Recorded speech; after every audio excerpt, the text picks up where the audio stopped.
This is a Nabila show on Muftau Nabila Abdullah YouTube channel. I am Muftau Nabila Abdullah, and today we're having a special conversation with the former Vice President of the Ghana Football Association in the person of Mr. George Akwesi Afriyie. He contested for the position of GFA President in the 2019 GFA elections. Unfortunately, it didn't go his way, and he has evaded the media since then. But we are pleased, and it's our pleasure to be speaking to him today, and he'll be speaking to us on a variety of issues ranging from the time the GFA elections were done all the way up to now, what he makes of the current leadership of the Ghana Football Association and their style of managing football in the country. Mr. George Afriyie, a pleasure to have you. Nice to see you again, Mufta. You've been evading the media for a long time. What have you been up to? Well, I don't want to put it like invading, but I've been doing my own things, and I've just decided to stay away from the media scoop or the media limelight, and then manage my business privately. You're a football person, and you cannot do. Your life is all football. I don't think you've been doing so many things without football. What you've seen in the last 1 year, what is your assertion? Okay, what you need to understand is that apart from our football lives, we also have our private business. Okay, in the past almost 13, 14 years, I was on the front line, meaning I was part of the old administration, and yes, it was because I was doing mostly day-to-day football administration. That's how come every now and then you can catch up on me and then have access to me to interview me and also to grant interview to various networks. But currently, you know that we went into an election. There's a new administration in place. So for me, my understanding is that we should give them the space to work. So I've decided to take a backstage from the front line. And but that is not to say I'm not involved with football. Yes, I'm deeply involved with football. There were things that I was supposed to have done in the past, which I wasn't able to do because I was kind of busy with the administrative part of the GFA and then also my private business. These days, I have time to do football behind the scenes, scout for young talent, try to develop my club to the level where my club will be able to compete among the best in Ghana, and that is to say, to see the team come to the Premiership. And so, in the past few months, I have been involved with a lot of arrangement, and very soon I will announce what is the new direction for my club. So now you have the opportunity to do your private stuff. Would you say that losing the FA election was a blessing in disguise, as it has given you time to do other stuff? In all things, we must give thanks to God. You never know. I mean, for me, I take everything in my strides. Whatever happened to me in my life, ever since I grew up, ever since I moved to Japan and came back, all the things I've done in my life, any form and anyhow it comes, I accept it. That it was God's own direction. And so I wouldn't want to say, well, it was a blessing in disguise, but trust me, I am happy now because, trust me, I'm doing a lot of things. Maybe in the very near future, very near future, you see, hey, so George was involved with this. Also, George was involved with that. So it's good. I mean, let your work speak.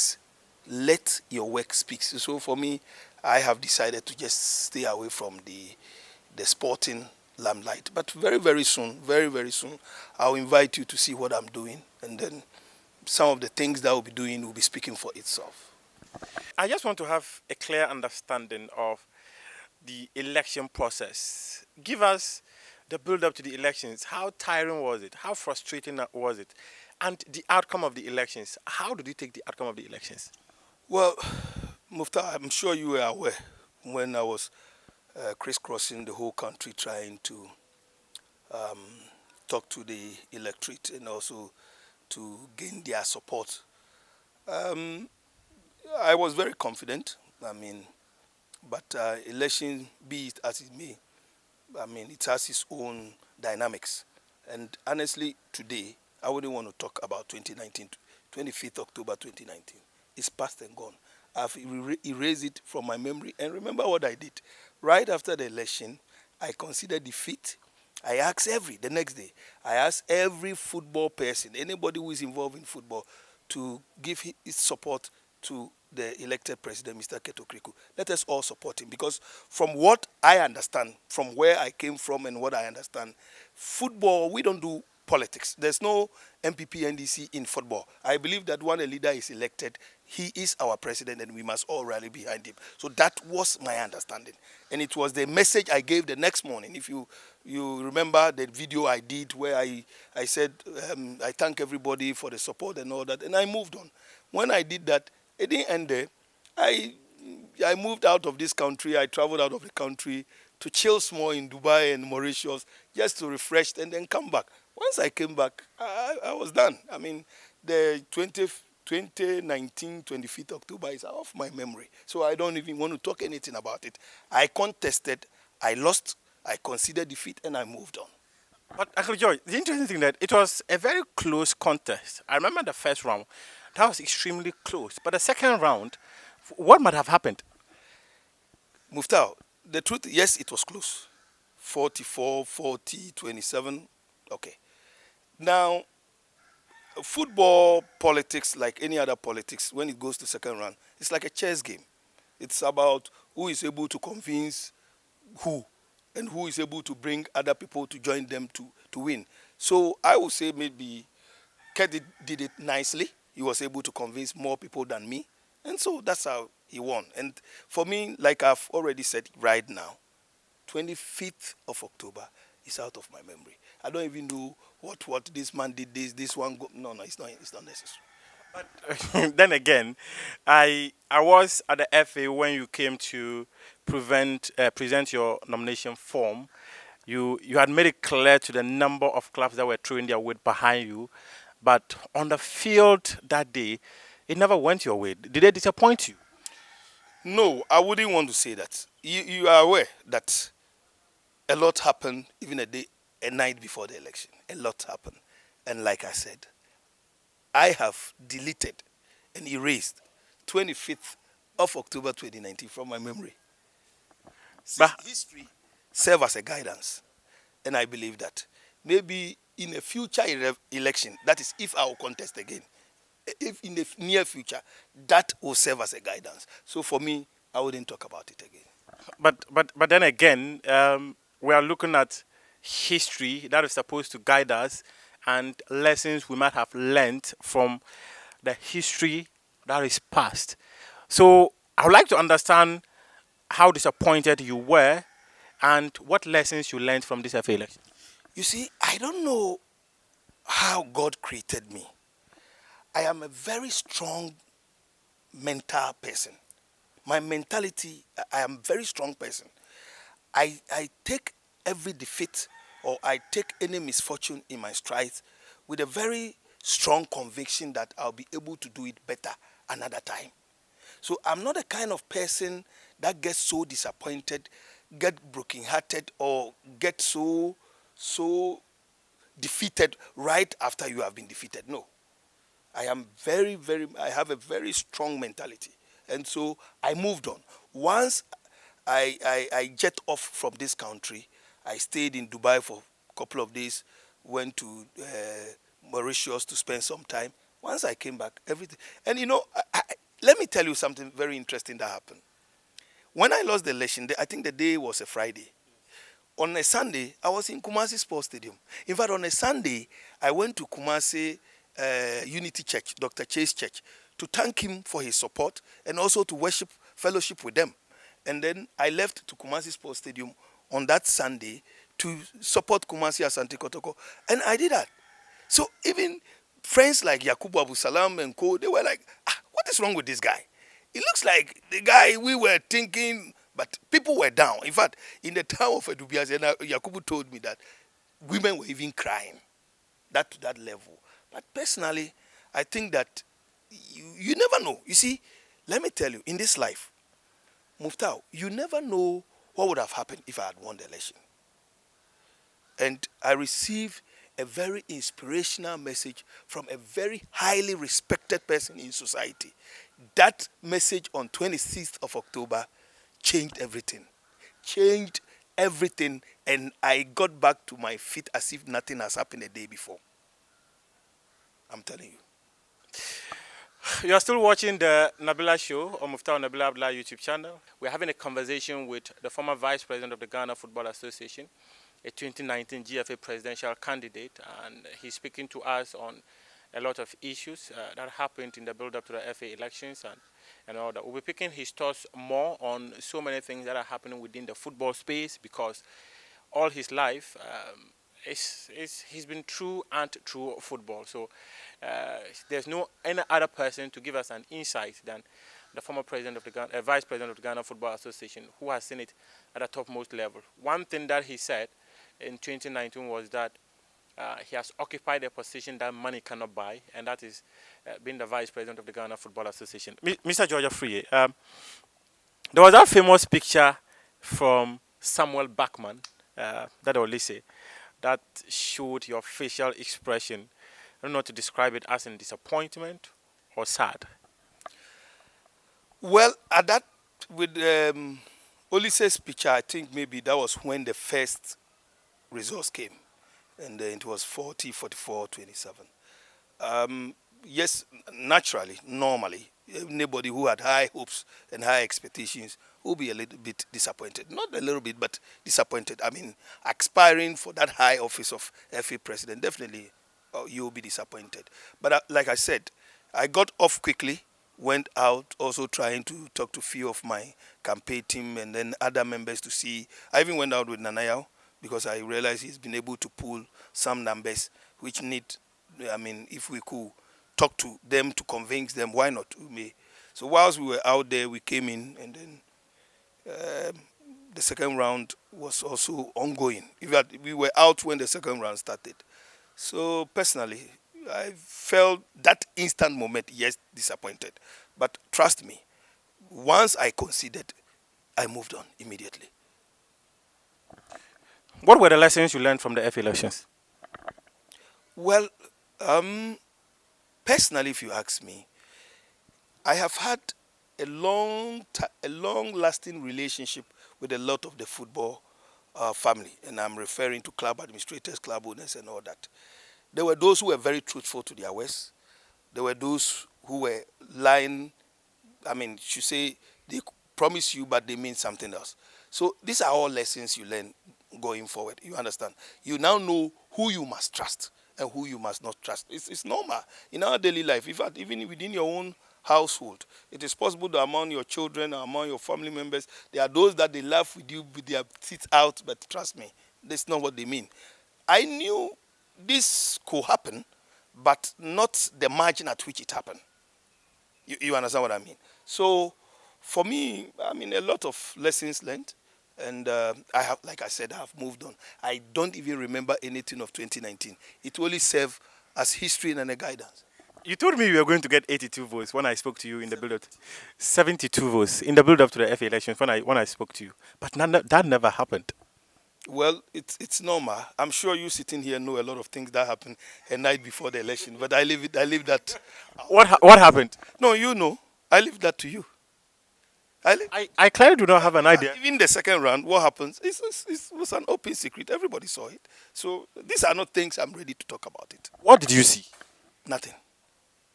Mufta, you've known me for so many years. I'm not the type that can be pushed. Uncle George, you lost your car wanting to become FA president. How do you know that? Because I was someone who was closely monitoring the FA elections, and even your campaign manager also had his car buckled. Well, you can say that we got a Land Cruiser bent. We didn't lose any life, but that's it. That's all I can say. When we were touring, but nobody died. So your Land Cruiser got bent? I said we got a car bent. I didn't say my Land Cruiser got bent. That is the former Vice President of the Ghana Football Association, Mr. George Afriyie. Now we are moving the conversation on, and interestingly, he talked about the lessons he learned from the FA elections. Now, Kurt and his team has been in office for a year plus 2 months now. I think December 25 will be exactly a year and 2 months since they came into office. What do you make of their tenure? Well, if you ask me, my disappointment were some of the appointments. But hey, you can't fault him. Fault him. The man has won an election. If he chooses to make Muftau his secretary, who am I? Who am I? Personally, I was expecting to see some old hands. I was expecting to see some experienced people in certain positions. But like I said, he is the president. The prerogative is with him. And he has the right to choose whoever he wants to work with. But personally, if you ask me, that area was my disappointment in the early appointments.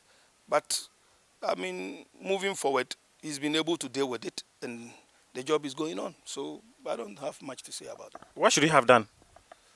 No, I've said it. I just said it right here. That I think that there were some experienced people left out. And some of the appointments and some of the names that came out, I mean, I don't really want to go into it. Honestly, like I said, it is his prerogative. If I want to go into it, there are things that the people, some caliber of people, and I can't go deep. In other words, It's something I will have. If I get a chance to sit him one on one, I'll tell him. I don't want to put it out there. I want to tell him because hey, me and Kurt, we are not enemies. Just recently, he saw me at Golden Tulip.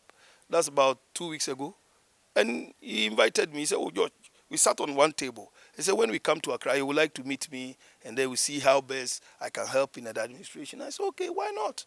I mean, we are not enemies." So, if there are things that I think, personally, if you ask me, it was wrong for certain people to have been appointed, but they are there. When I meet him, I'll tell him. and that's what I'm saying, what he should have done and what caliber of people should he have chosen. I already said that repeatedly. What caliber of people should he have chosen? Experienced people who understand the system. And who are the experienced Let me people? give you a typical example. Just this morning, I heard Kofi Menu speaking on Asempa FM. Now, personally, the ethics committee, it's one area where we need people with some level of experience in football. They must have the law background, no doubt about that. I mean, very experienced lawyers, no doubt. But there must be somebody who has some level of knowledge in football, especially within our system. It will help. So you think the ethics committee is... I don't even know the personalities involved. I don't know any of them. I don't have the background of any of them. All I know is that they have some competent lawyers out there. No doubt about that. But then I'm saying that if they had appointed somebody with the law plus football, probably it will help. It will do the trick. What would George have done if he was the FA president? No, I'm not the FA president.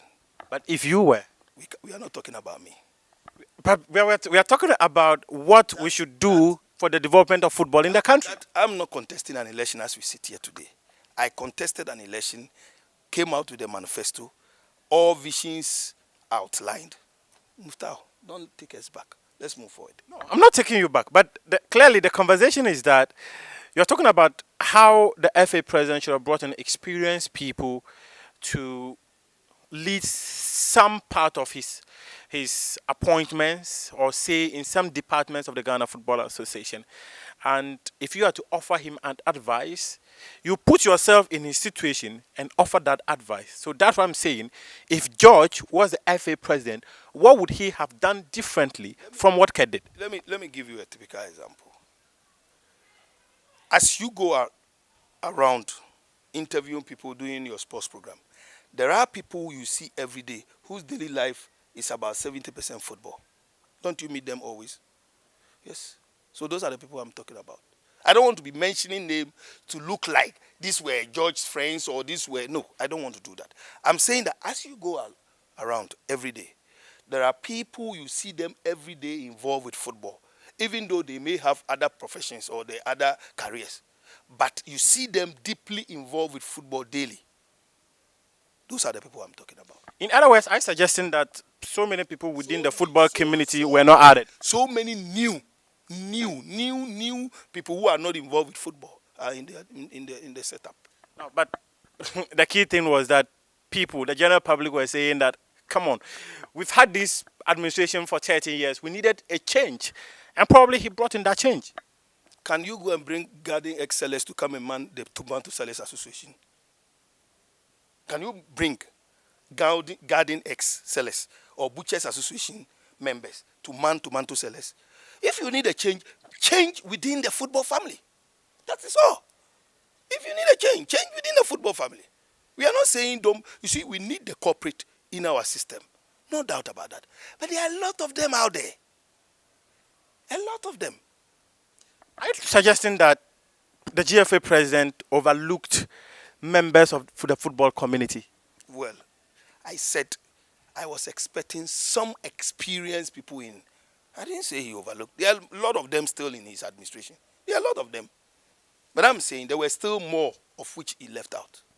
Was George Afriyie consulted to head a certain position within his administration that you did not take? Never. I heard that rumor and I was laughing. The person who told me mentioned Odrosafo. And I told the person that it is because you are saying it, I did not hear it from Odrosafo. Because Odrosafo is my very good friend. So if he has told you that privately, let him come out publicly to say that. Never. Nobody. Never. I saw your statement which sought to suggest that you were never consulted to take any position. However, there were publications out there that suggested you were appointed to head a Division 1 committee. There were some media reports that also suggested that you were being appointed to head the committee that will help reduce the number of clubs in the Division 1 to 18. But you came up with a statement denying that. What happened?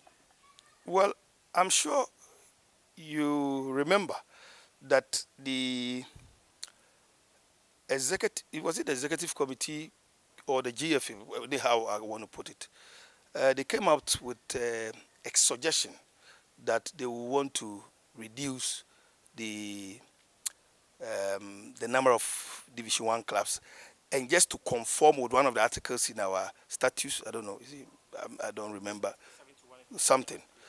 And so the various zones in Division 1 were asked to nominate one person, and then the GFA will appoint 2 people to make up the number 5. You know, we have 3 zones, zone 1, zone 2, zone 3. So it was on our zone 3 platform that I was nominated by a member of the zone 3, the club representatives from the zone 3, and others seconded that I should serve on the committee. Just when that I agreed that, oh, why not? I will. Then I saw the tweet and that of the president's status saying that, congratulations, you've been appointed as. I said, what? What is this? Appointed by who? And Muftau, right away, initially, you know, I didn't even want to accept it when the committee members were, but they said, George, you've been in Division 1, because don't forget, I've been a member of the Division 1 League Board. In fact, when Mr. Kwesi Nyantechi won his first election, the portfolio they gave me then was a member of the Division 1 League Board. In fact, I was instrumental, myself, Osekwe Kupama Eloyeya, we were instrumental in coming up with the new format, which we are practicing today, the 48 Division 1 club. You remember, in the past, it used to be sub middle league and all that.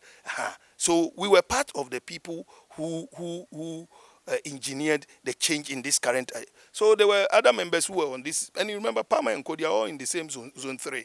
So the Alaji Abu Suduko and Co, they are all in zone 3. So they said, well, based on experience, we think that George will serve our interests and all that. So that's the reason why I accepted to serve. But when I saw that they were making political capital out of the whole thing, then I back out. I said, no, this is not politics. You see, if you look at what happened in that election, it showed clearly that our football was divided. The results of the 2019 GFA election shows that the first round was clear. So personally, if I was in the shoes of the president, I will try to bring everybody on board. just to have a united front to execute the agenda of bring back the love. You understand what I'm saying? So I personally think that if Ket wanted to appoint me into any position, that wouldn't be there. I mean, some level of respect must be given to. I wouldn't show him such disrespect because I thought that that was total disrespect. It was disrespectful for the zone to appoint you, or for Ket to say that you. It was not an appointment. That's not an appointment. A nomination from a zone to represent is not an appointment. Personally, that was not an appointment. Then again, if you were appointed to serve on his administration, would you have done? Well, it depends. I have said this. In fact, I have answered this question before. It depends. It depends. If you ask me to, let's say, for example, to be the kits manager of the Black Stars, you expect me to do that? Why? Do you want me to go and be the kits manager? It is not because I disrespect the people, but you are asking the person who was the chairman of the Black Star Management Committee to become the kits manager of the Black Stars. Is that what you want me to do? No, I wouldn't accept it.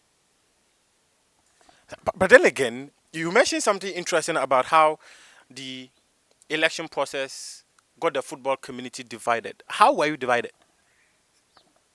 By the results. The results is clear. Ket had 44, I had 40, and I had 27. It was clear. Fred Papo had 7. It was clear. There are still people who believe in Ket. There are some people who believe in Nanaya. There are some people who believe in George. There are some people who believe in... It's clear. It's different from the Kwesi Nyantakyi election where Ibrahim had... Kwesi had 80-something. Had 70. I don't know. I forgot. Kojo Bonsu had, I think, 7 or so. This is different. Compare that. But an election must always be competitive. It was competitive. Because it is democracy. And I'm saying, I've just told you that that is how come I considered and asked everybody to support the president. Were you not privy to my concession speech? Didn't you listen to the concession speech that I gave? That I didn't even allow a third round? Or you forgotten so soon? I was there. Yeah, so what are you talking about? No, but you're talking about how the election got the football community divided. No, right there. That it shows that no clear one person had the total majority of the people. It was clear. You saw it. But must someone have the total majority of the people? If someone has that total majority, it shows the total confidence of the whole football family behind you. You don't know that? That is how come Mr. Kwesi Nyantakyi was able to rule almost 3 times. Because he had everybody supporting him. See, sometimes when we say these things, it is even good for Ket. Because when you bring everybody on board, then it gets to a point where nobody even wants to contest you. You are there. That should be the case. How should he have brought everyone on board? Well, these are things when I think I've told people around him. I told Shadow. I told Osekre. I told them how we did it in 2005. I told him. Do you know that in 2005, when Kwesi won the election, his opposition members, apart from why the figure, his opposition members were people like Kujo Fiano, Kofi Menu, Oloboy, and Co. Even Uncle Nab. They were all Y. Ibrahim loyalists. But what happened? We brought all of them on board. People like Kwanzaa, Qatar, who were doing the errands for, they were all brought on board. Everybody was brought on board. So it got to a point where Kwesi didn't actually have opposition. Yes, it's normal when it gets to election, people want to contest. It's normal. People, no matter what people, but then the main people within the football circles were not ready to contest him. So, but this advice, I've shared it with Kosekre and I've shared it with Aminu Shadow. That is why people say Kwesi became... Let me give you a typical example. You see what is happening in CAF now? You see what is happening in CAF now? should serve as a lesson to every leader. And I think that Kurt should take a cue from what is happening in CAF. See, if you go to CAF, me, I was deeply involved with Ahmad's election, courtesy Kwesi. You know, because Kwesi went to almost all the meetings and things with me, apart from maybe traveling alone to visit some of the FA president. So I'm aware the role Kwesi played. I'm aware the role Pinnick played. I'm talking about Amadu Pinnick of Nigeria. I am aware of the role Musa Ability in Liberia played. I am aware the role Aisha Johansson in Sierra Leone played. I am aware of what the Zimbabwe FA president played. Today in Ahmad, where are those people? But the people who played important roles for Kurt are still around him. They are around him. I agree, no doubt about that. But the people who played important role, how many of them will cast their vote in the next election? You need the football people to cast the vote for you to become the FA president.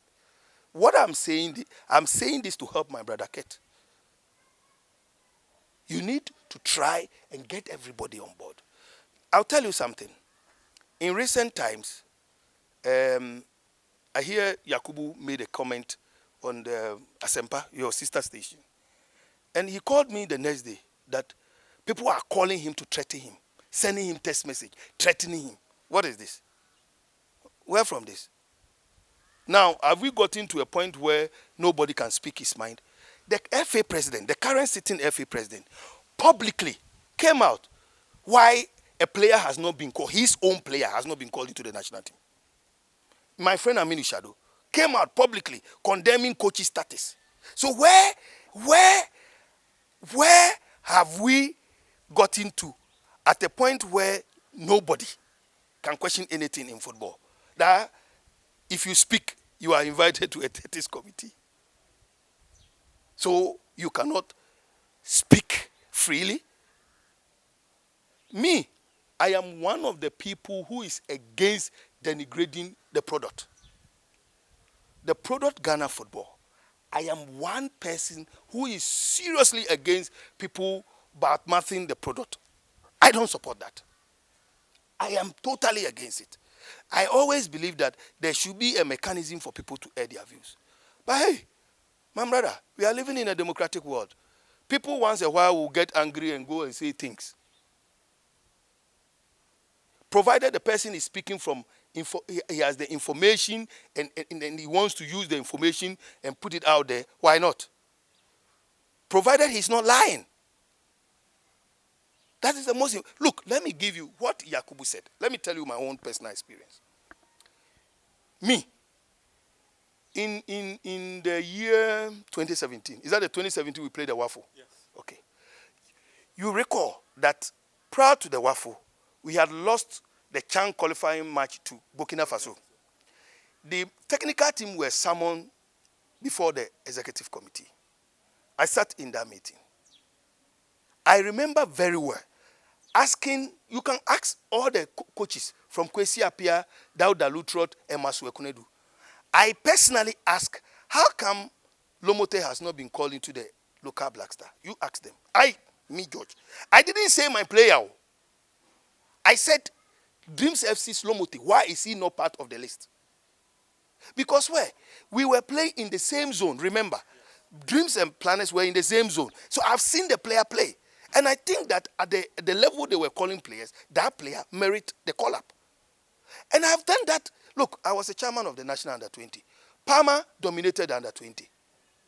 I was the chairman of the Under-20. Inter-Allies dominated the Under-20. It is Ghana you are serving. It doesn't matter. It doesn't matter at all where the player is coming from. If the player is coming from Bumpurugu and he's a good player, he's Ghana. And hey, who says that if you call even the whole Accra, or the 23 or 27 players that you call come from Accra, who says that they cannot qualify? They can qualify. Because Ghana, we have a lot of talent. That is not what we are saying. We are saying that there should be that equal opportunity for all. As for who select the final list, it's that of the coach. But let's see what Coach Karim Zito did. He first invited, I think, 140 players, if I'm right. I may be wrong. It was 70. Okay. Then I hear some Division 1 clubs were making noise. So the coach decided to extend invitation to all the Division 1 clubs. So you know what they did? They will call you and ask you to bring one player. They call the Division 1. This, I'm saying this as a matter of fact. They will call a Division 1 club and ask you that bring one player to the camp. So I was there when I had a call from my administrative officer that, oh, assistant coach of the under 20 has called that they should bring one player. I said, tell him to call the coach of my team. He shouldn't call me. He should call the coach of my team. He shouldn't call me. He should call the coach of my team. And then the guy came back and said, oh, they don't know the number. I said, provide the phone number of the under 20 coach of my team to the coach. So the guy then finally gave them one player. And incidentally, the player comes from WA. He's one of the best players in my team. He's called Osman Haji from WA. He's called Osman Haji from WA. So I said, do you know that when the boy got to the camp, traveled all the way and got to the camp, they told him that they finished what we call COVID, so he should go back. And guess what I told my administrative officer? When he called me, I said, forget it. You shouldn't call any player. If they cannot deal with the coach, you don't do it. But the guy went behind me and still sent the boy. I said, look, if you send the boy, they'll send him back because it's George. He didn't believe me. So he sent the boy, they sent him back. This happened here. But I've never talked about it before. Have you ever heard me or any member of my team complaining about this? But this thing happened. So what Yakubu is saying, he's not just speaking from a vacuum. He's saying things that players in the same Black Star, the under 20 camp are telling him. So these things happen. And this is not the first time this has happened. You remember? In the national team collapse, these things happen, right? From Black Stars, from under 20, under 70, we hear. So somebody like me, if I were Yakubu, I will never comment about it. I will not speak about it. So I'm just giving you an example of what happened to my team. The boy traveled all the way. He got to the camp. He said they finished COVID test, so he should go back. We are still speaking to the former Vice President of the Ghana Football Association, Mr. George Afriyie. He's been talking about the build-up to the 2019 FA elections. He's been giving us an insight into the current leadership of the Ghana Football Association. And we are continuing the conversation, and then we'll now take it to club level. The interesting thing is what is currently happening within the football space, where a plethora of allegations are being leveled against some officials of the Black Satellites, including the leadership of the Ghana Football Association, of selecting their very own players to go and represent the country in the just ended Wafu Zombi Cup of Nations and the 20 Championship in Benin. He talked about how, after the FA elections, there was some division within the football community where everyone should have been brought on board. I would like to find out from him one interesting thing Keto Kreku said on this very network, or Joy 99.7, was that he will not win an election and bring in his enemies to come and work. So, if I understand correctly, if he means those words, then it's the reason why people like Yakubu and Co are suffering. If he means those words, then truly people who supported him must enjoy or must benefit. But I don't begrudge him. You know, let me tell you something. I was trained by the late Alhaji Slife Tete. A lot of people don't know that I have traveled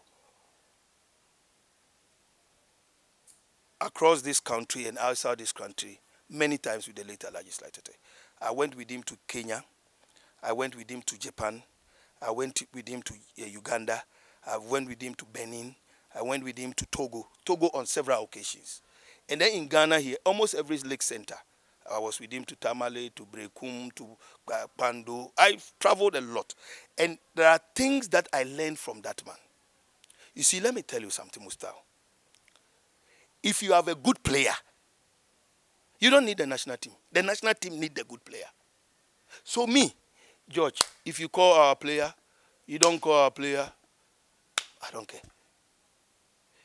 The late Alhaji Slife Tete once told me that it has to take people like Coach Afrani, the late Coach Afrani, may he so rest in peace, to come and beg him for him to release his player for the national team. And you and I know the players groomed and raised by the late Alhaji Slatete and Mr. Felix Anson, which of the modern day current talents would you compare to those players?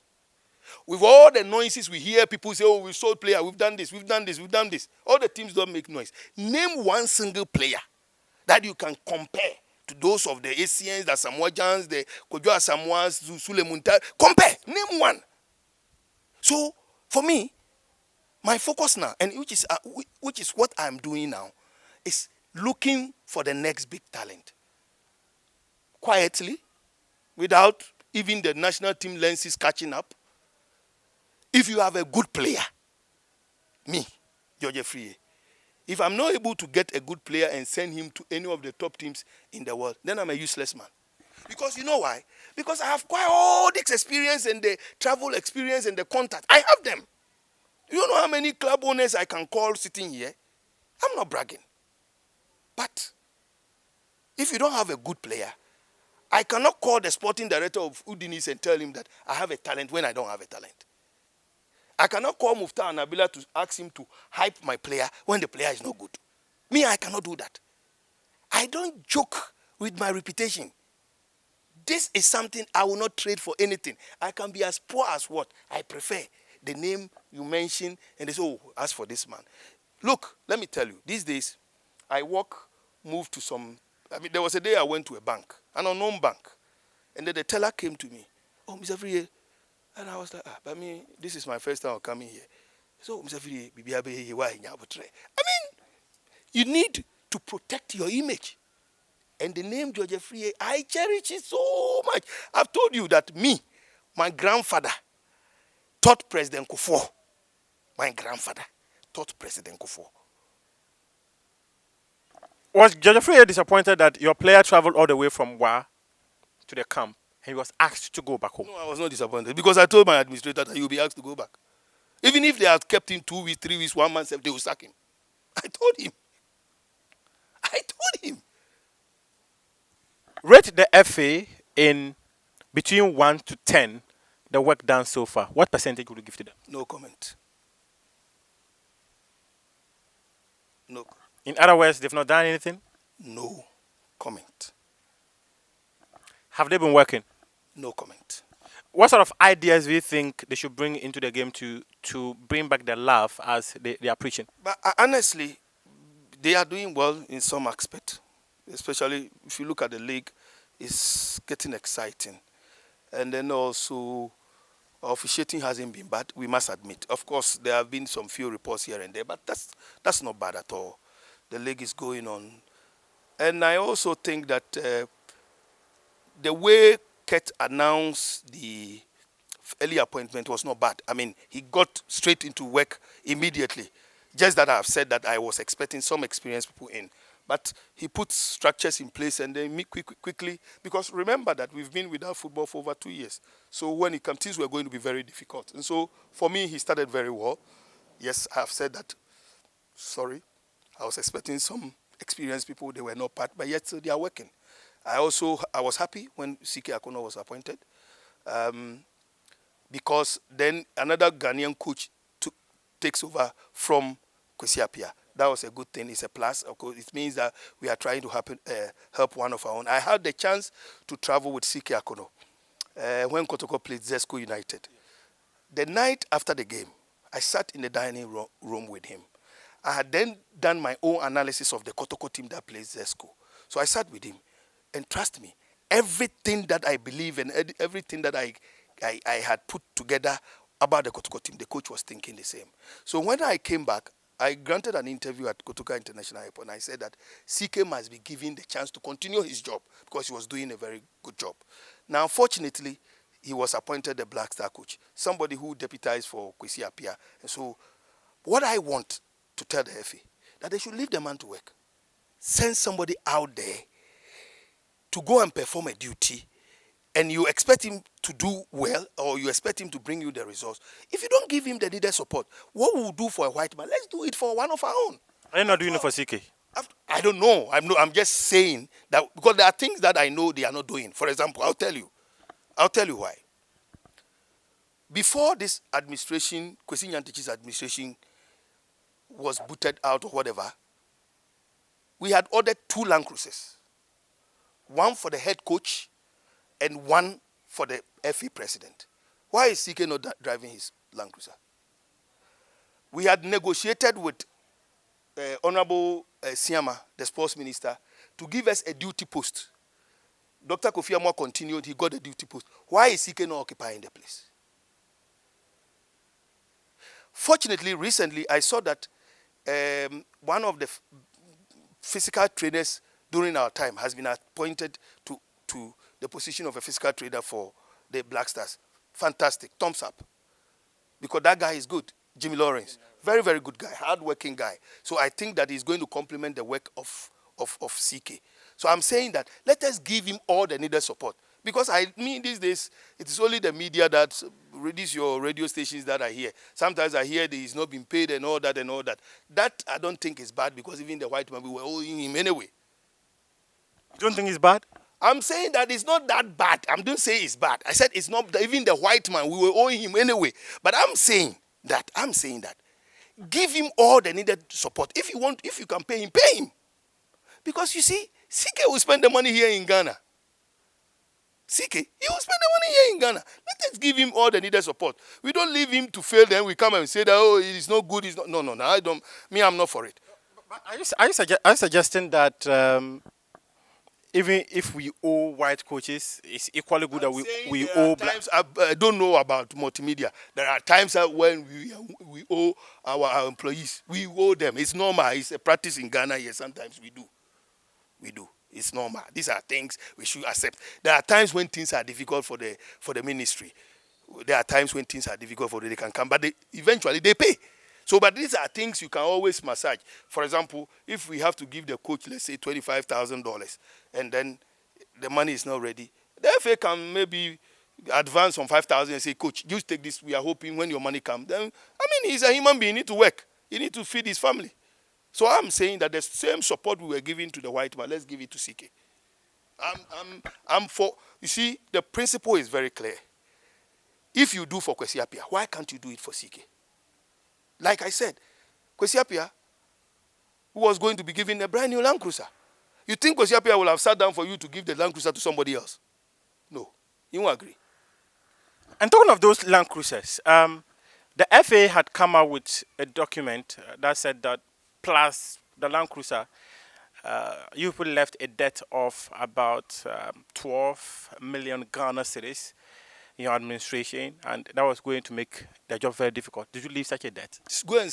This question, go and throw it back to them today, whether they can still say the same.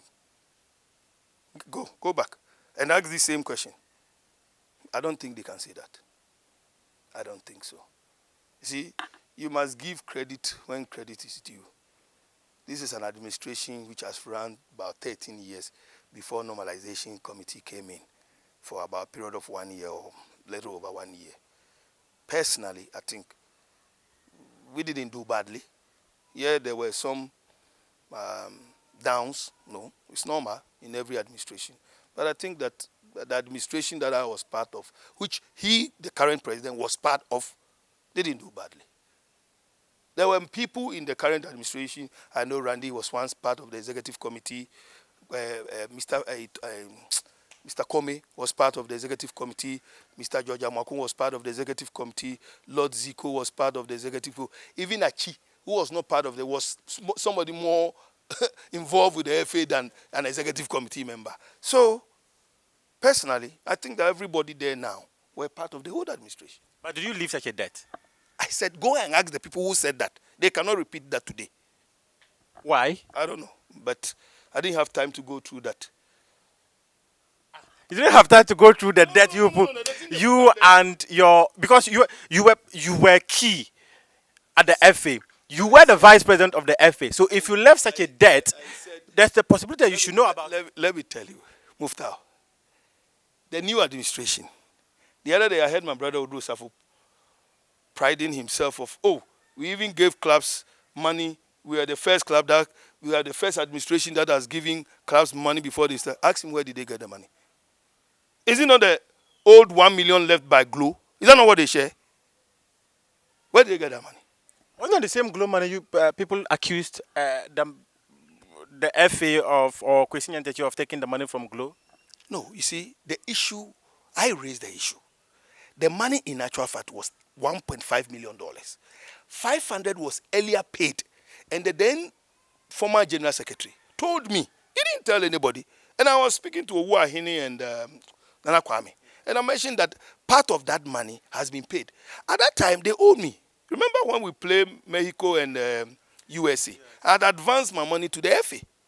And then anytime I asked of the money, they say, oh, when the Glo money comes. And when the money came, it was that brought that brouhaha. We are still speaking to the former vice president of the FA, George Afriyie. This is the Nabila Show. This is Joy 99.7, and this is Joy News. George Afriyie just refuses to answer some of our questions as to whether the FA left a debt or not. Maybe he's trying to be a bit evasive. Are you not? No, but Mufta, it's normal. If there's debt, it's okay. It's not. There were debts and there were also assets and liabilities. Is that how we call it in? So you when you assume the reins of a new administration, you assume the position and then takes on everything, assets and liabilities. So I don't think this is. I don't think even when you speak to Ket will not comment about this. Trust me, he won't. Those who were commenting about were the people I call the follow backs. Those who are following him, those are the ones who talked about it. I don't think Ket will even say any such thing.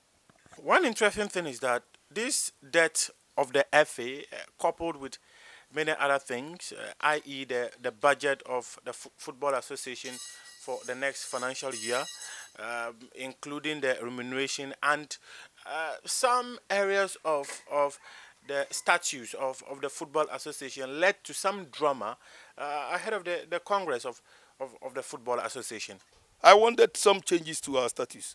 I support that, and I still believe that. Why do you think so? Well, there are a lot of things that we need to take out from our books at the right time. That I'm not going to talk about it because I have the list. At the right time, maybe in our second interview, I will bring them on board and I explain why I believe that. I'll give you a typical example. The reduction of 48 Division 1 clubs to 18. I am strongly against it. Ask me why. You see, our country is divided in such a way that the 48 stars suits it now. In future, when we have the resources and big money coming in, sponsorship coming in, we will go for the 18 or 20 or 22. I don't have a problem. But currently, as things stand now, it is so difficult to ask a club from Wa to travel to Pandu without any sponsorship. How is the clubs going to run such a football team? It's very, very difficult. And Muftau, you see, FIFA, the old FIFA under Blatter, wanted a smaller number for our congresses. So in Blatter's era, they advocated that the countries must reduce the number of people who vote to choose their leaders and all that. Even in Nigeria, it's 40-something. But me, in Ghana, and I will make a strong case. I will write to FIFA and explain. Me in Ghana, I am against it. You know, we shouldn't sit here and pretend. The kind of things that happen in our primaries, be it political, be it whatever, you know it. If you have a smaller number, it is so easy for people to buy all of them. I'm telling you. So me, anything that will reduce the size of Congress, I'm not for it. I am not for it. Are you suggesting that oftentimes electorates are bought? Muftau, I am saying that I had a friend who participated in, I won't mention the party, in a recent primaries. And the guy was coming home with 2 TV, one left, one right. Cash, I won't mention it. Here, in Ghana. Don't pretend. We know. So I'm saying that in our election, you know the kind of things that came out that we had.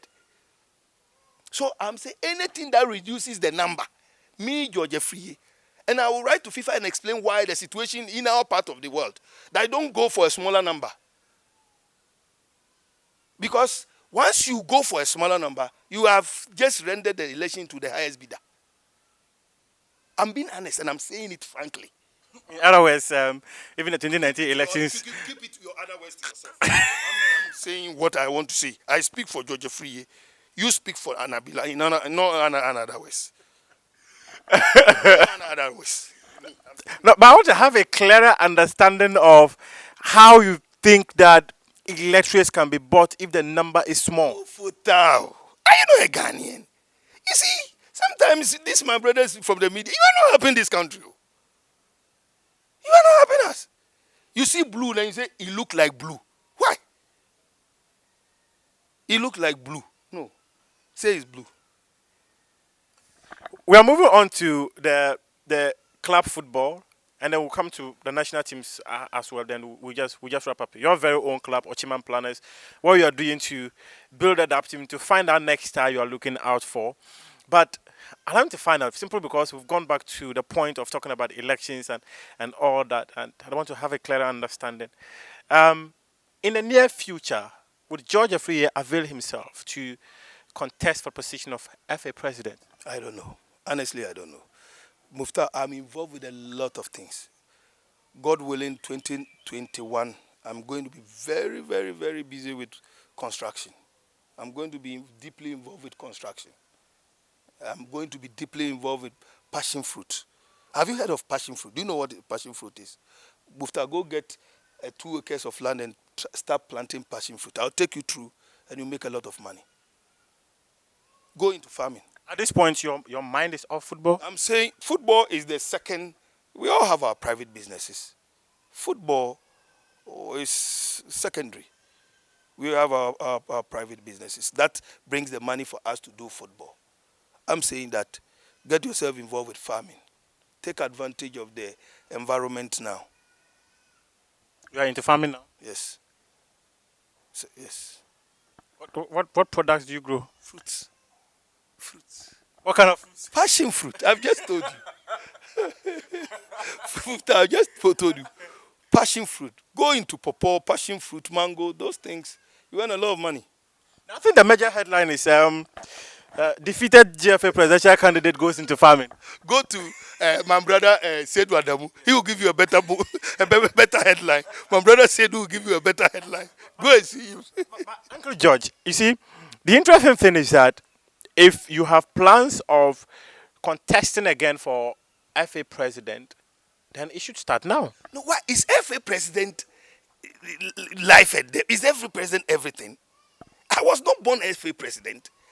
I was my parents didn't dream of even me becoming a top football administrator. No, please. There are more important things to life than football. Honestly, it's our passion, football. Yes, and I have not quit football. I've just told you I'm going to invite you to see what I'm doing. Very soon I will announce something very, very, very interesting coming up in football. So take your time. I'm taking my time, but I still want to get that point because I think that as someone who has been there and as someone who taught the world with Kwesi Nyantakyi, you saw the power FA president exuded in. Yes, and clearly there should be that focus. No, yes, maybe Kwesi was destined for it. You see, we all have what God has in stock for us. Kwesi was that was his destiny to rise to become. Don't forget, he's an astute lawyer, so he was destined to become that person. It doesn't necessarily mean that I can be at where Kwesi is. And people should not just be dreaming that, oh, Kwesi got to FIFA Executive Council, so I can be. Yes, it's possible, but it's not easy. It's not easy at all. Kwesi did not have it easy at all. At all. You saw things at close range. Yes, you see, it is the reason why, you see, Muftau, it got to a point where we felt Kwesi must take a backstage so that he must be that revered person that we all come back and seek advice. But there were those who were saying, no, Kwesi, don't bring Kwesi. See, those praise singers, those politicians, those are the people now doing the same thing to Kurt. I feel sorry for my brother sometimes. I hear the politicians on radio and the praise singers on radio. You see the praise singers. One thing I have noticed about praise singers, when they see you, oh, Muftau, Sir Muftau, Your Excellency Muftau, he wants your money. Trust me. He only wants your money. So when you are a leader and people begin to do that, you must be very careful. It's too early days yet. Now, when you speak anything about Ketei, then they come after you. You dare not say anything. And the politicians the same thing as the Jot and Beer people you described that time. You see, the politicians are the praise singers. When they see you, oh, Sir Muftar, yes, Your Excellency George Afriyie, the incoming, they give you all the accolades that you want. You want your money. Chairman. They want your money. Trust me, they want your money. Those people will not give you any serious advice. Be very careful. You see, those people, they can be bought anytime. You get money, another person get money and he starts to pay and then that's it. They shift. Let me tell you my own personal experience. There's a guy in Kumasi. Then when I was the Black Star chairman, anytime he see me, he give me all the, recently when he saw me, he say, disappointed FA president. We got no power again. The man has no power. George has no power again. I'm not going to be the Black Star chairman. So you are useless before him. Be very careful when you get these people talking. Was Kusi a powerful man? Yes, because he got to a point where he was very powerful. Very, very. I mean, he had a lot of influence. And in this life, influence is money. Influence makes you powerful. Unfortunately, some of us, we are hustlers. What would Ket do to get to the stage of Kusi? Hard work. Hard work. Hard work. He must have an open heart. And then he should not be listening to this man said this man said that. That's no. It's not good for a leader. Leader should have a very broad heart and accept all the nonsense. When it's even nonsense, just laugh off a move. You know, Kwesi, in his early days, I mean, Kwesi was so lovely. You know it. I mean, up to a point where he got to a place when you speak, then Kwesi squeezes his face. He doesn't even want to talk to you. You know, I've had issues with Kwesi at the point where 2 weeks we don't talk to each other and all that, just because somebody had gone to say this. He won't even check from you. I mean, those were some of the things. Kwesi is gone. Let him rest wherever he is. Let's not bring him into our conversation. Now let's talk club football. We heard you were about to be appointed as the chief executive officer of Kotoko. Yes, I was approached. But like I said, I'm doing a lot of things. So I believe strongly that I didn't have the time to be involved with a club like Kotoko at the time when they approached me. And so I was approached. It's true. I was approached. Now, there's this young man in there, Nana Yaramponsa, who many people think is doing good things. Yeah. I think that he's doing a good job. He's brought some life into Kotoko. I was only disappointed when they sacked Maswa Kunedu. Honestly, I mean, I will speak as I feel. I'm not involved. I don't know what is going on in the club. As somebody sitting back and looking at it, I think that that's only my disappointment. Apart from that, so far so good. But there's also something that I disagree. That the team that scores Kotoko, the player that scores the goal gets 5,000. I don't understand that. Maybe one day I'll find out from Yao. I'll call him and find out. Because I still don't get it. It is like you are motivating your opponent to come and beat you. No wonder when my team Olympics beat the players were because they were 5,000. They are going to share 5,000. So and Liberty, if Kotoko plays Liberty and that thing is still there, I'm going to motivate my boys. Shall I beat them and take 5,000? I think it's something bad. They should look at it secondly. It's not. If the sponsor wants to motivate or wants to improve, he should send it to GFA. That kind of sponsorship should go to GFA, and that money must be given to any club that's what they want, but not tied to Kotoko's win. It's dangerous. It's too dangerous. That I think the Nana and Co should just look at it again. Why are you disappointed with the sacking of Maxwell? Marcel Konedo is a very good coach. I've worked with him before. He's a very good coach. And Muftao, how many matches? 4? Yeah, he has played 4. Oh, no. Even me, my Arsenal self, we believe we will bounce back. Oh. My Arsenal self, we believe we will bounce back. So you think it was too early? No, Maswa is a very good coach. He's a huge, you see, if you take the old coaches, the Sapons, the Bashir Hayford, Who else? Those old ones. Dauda Lutrot. If you take them out, the new face, the young ones coming. The Salas crowd will put him because Salas is old. He's not too young like that. So if you take them out, the new face of our coaching is the Masua Kunedus, the Tanko Ibrahim, the CK Akonos. Those are the ones we have now. My own coach, Emmanuel Bule. Let me add my coach to it. He's a very good coach. So, you see, these young ones, Coach Emisa, or formerly of us, Elmina Shaks, they are all young, Nana and the Sinasima. There are some young up-and-coming coaches in the system that, for me, I think even Dream's own, Domon. Good, fantastic young man. So, I'm saying that Maswa is a very, very good coach. So, I don't know what actually necessitated the sack.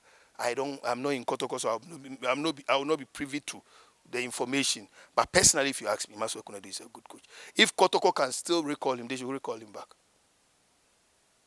But that's my view. You are asking me my opinion, please. That is your view. If you were to offer Nanaya an advice, what would that be? Call Maswa back. And they cancel that 5,000. That's all. You see, you were approached to be the chief executive officer of Kotoko. You did not take it up. If you were to take the Kotoko job, what would you have done differently? I have not taken Kotoko job. So let's focus. There's a Kotoko CEO. Let's support him. If there's any advice, I'll give it to him. The same way if there's advice for Keta, I'll give it to him. Was it the right thing for them to go to Africa? Well, Nanaya made a case for it. So let's respect that. He made a case for it. Let's respect that. We don't need to have a counter. He's the CEO. He made a case for it. Let's respect it. The current crop of Kotoko group of players, you think they can make it in Africa? I have my reservation on some players, but I won't mention the names. Your opinion matters. You're not supposed to mention their names before you share a general opinion on the team. You see, when a route is not blocked, we don't take a back door. Because I have the chance to speak to the management. Most of Dasobre is my son. Yeah. Let me tell you one thing interesting. Dasobre's father took me like his son. So I always tell him that you are my son. Dasobre's father is called George. Yes. I've seen a letter he has signed before. His father, he one of the nicest people I met in football. So. He was such a good man. So I always tell you are my son, or your father gave you to me, and he will laugh. So if I have these kind of people there, why can't I pass on any information that I want to? Have you passed any to them? Will I come and tell you? What have you passed to them? Will I come and tell you? If I wanted to give it to you public, will I have done it privately? Agro George, let's sum up the conversation. Ochiman planners. We are coming up differently. Let's sum up the conversation. Ochiman planners. You see, I'm not a quitter. There's a big transformation coming on. And at the right time, I'm putting all the necessary documents in place. I'm doing all the necessary arrangement. We will announce something new very soon. Very, very soon. I remember, was it the 2017 or 2018 season where, this 2017 season, where there were high expectations that you could qualify for the Premier League? Yeah, we almost did. But for a last-minute protest from my father's club, Accra Great Olympics, we will have qualified. But it's also part of the game anyway. They got some free boardroom points from Amidao's then, and that helped Olympics to go ahead of us. But we did well.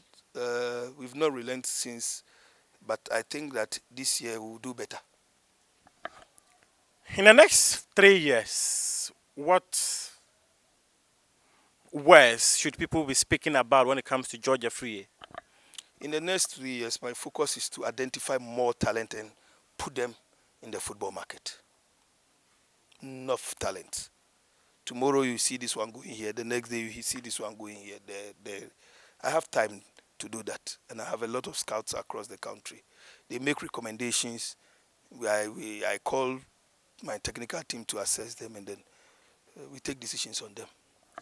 We want to bring back the laugh. And bringing back the laugh, one of the core things, mostly, people say the biggest product of the Ghana FA is the Black Stars. Where you have cheered that Black Stars before.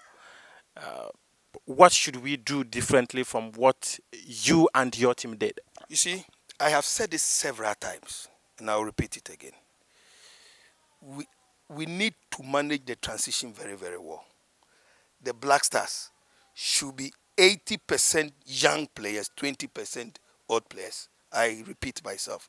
The Black Stars should be 80% young players, 20% old players. If we do that, the Black Stars will have a good future.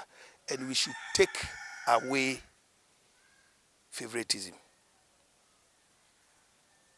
This one belongs here, so we won't call him. That one belongs here, so don't call him. This will not help the Black Stars. Please. These are some of the reasons why people will always call for a white man to coach the Black Stars. But what? Trust me.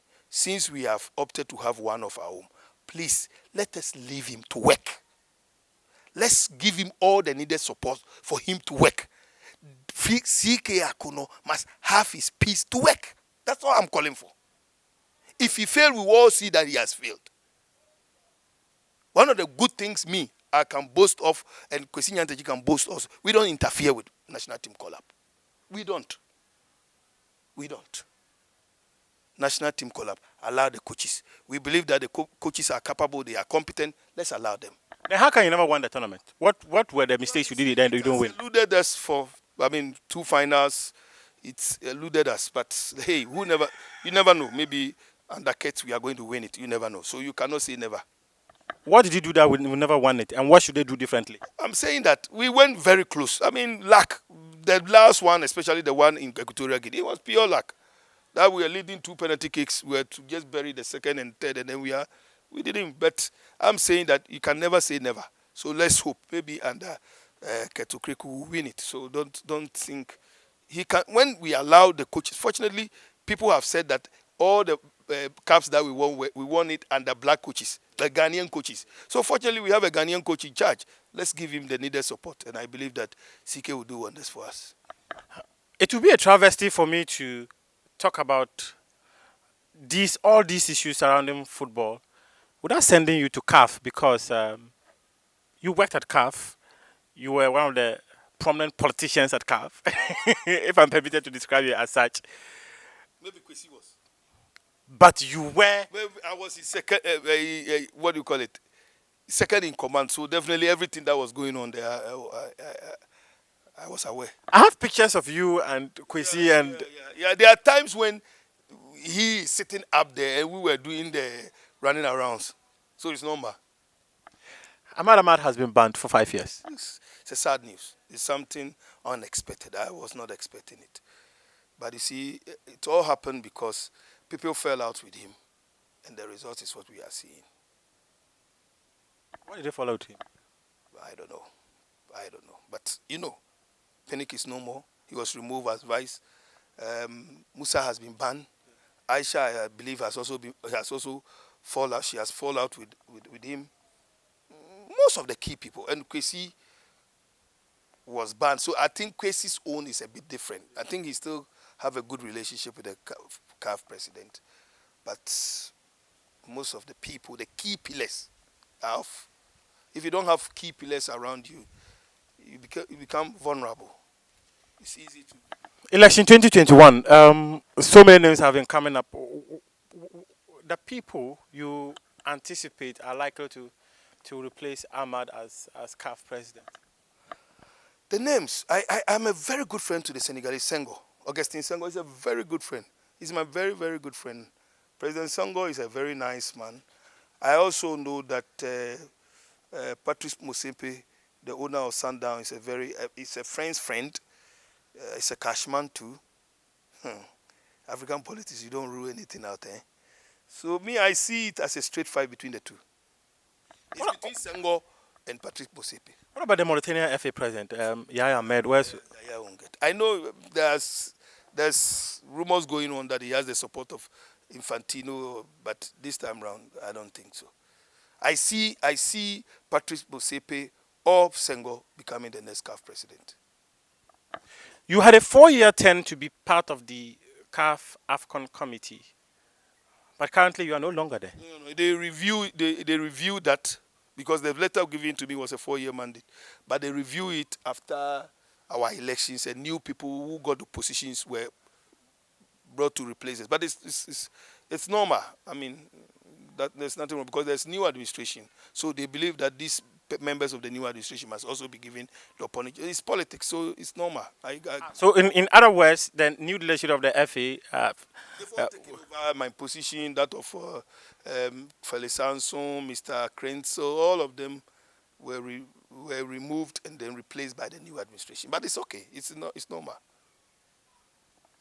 Uncle George, your final words, or maybe if I've forgotten something that you want us to talk about. Also, that let me take this opportunity to wish the football family and all the football friends a Merry Christmas in advance and a Happy New Year in advance. 2020 has not been a good year. We've lost some good and great personalities in football.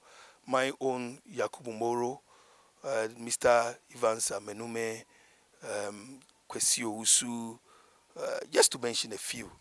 I mean, these are people, the special assistant to Doma Hene Sapon, my friend, my very, very good friend. We've lost some good friends in football, but we believe that the good Lord will spare us 2021, and because these are some of the things we don't want to remember.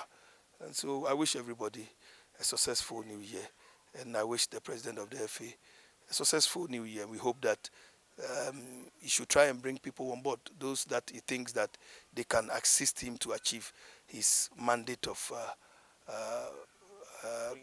bringing back the love. If you want to bring back the love, you need to bring everybody on board.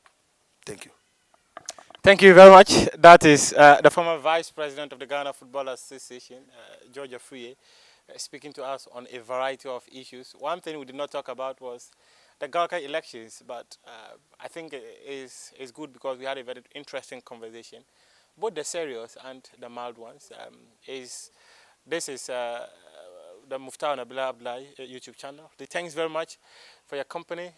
I'm pleased to have come your way with this interesting conversation because it's the first time he is speaking following that FA elections in October 2019. Thanks very much for your company. I am Nabila, and see you again next time. Merry Christmas and a prosperous Happy New Year to all.